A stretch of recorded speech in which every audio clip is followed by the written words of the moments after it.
বৃষ্টিতে বান্দরবানের লামায় পাহাড় ধসের ঘটনায় দুই পরিবারের 5 জন নিহত হয়েছেন। এই মুহূর্তে সেখানকার খবর জানাতে আমাদের সাথে যুক্ত হচ্ছেন সহকর্মী জহির রায়হান।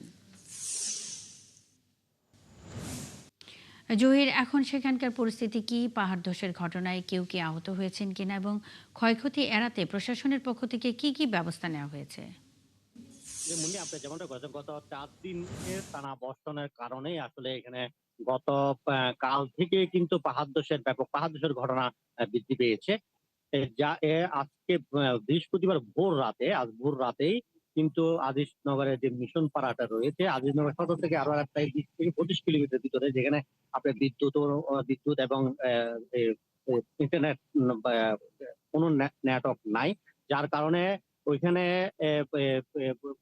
পাহাড় ধসে পড়ার কারণে সকালে লোকজন গিয়ে দেখতে পায় একটা ঘরের উপর আহ, পাহাড় ধসে পড়ে পুরো ঘরটাই চাপা পড়ে আছে।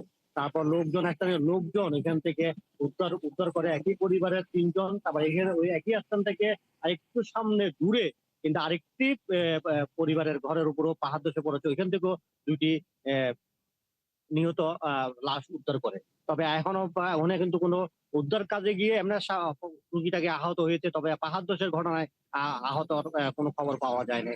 স্থানীয় প্রশাসন এবং পুলিশ প্রশাসন যেটা জানিয়েছে, এখানে আসলে দুর্গমতার কারণে যে মেন সড়ক রয়েছে, মেন সড়কের উপরও পাহাড় ধসে পড়ার কারণে যান চলাচল প্রায় একেবারে বন্ধ বলেই চলে।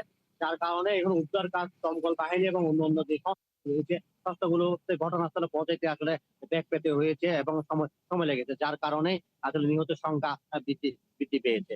আর এখানে যে 7 উপজেলায় কিন্তু এখানে কিন্তু যোগাযোগ ব্যবস্থা অলরেডি কিন্তু খুবই ব্যাহত হচ্ছে। অনেক অভ্যন্তরীণ যে সড়কগুলো, সে সড়ক যোগাযোগগুলো কিন্তু বন্ধ হয়ে গিয়েছে। এবং গতকাল প্রায় বান্দরবান শহরের কালাঘাটায় কিন্তু একটি এলাকায় কিন্তু পাহাড় ধসে 5টি বসতঘর নষ্ট হয়েছে এবং সুয়ালক এলাকায় 2টি ঘর, প্রায় 7টি ঘর বসতঘর নষ্ট হয়েছে। তবে ওইখানে 3 জন আহত হলো, কোনো নিহত খবর পাওয়া যায়নি। আর এখানে সার্বিকভাবে কিন্তু বান্দরবানের বন্যা পরিস্থিতির অবনতি হচ্ছে আপনার ভারী বর্ষণের কারণে।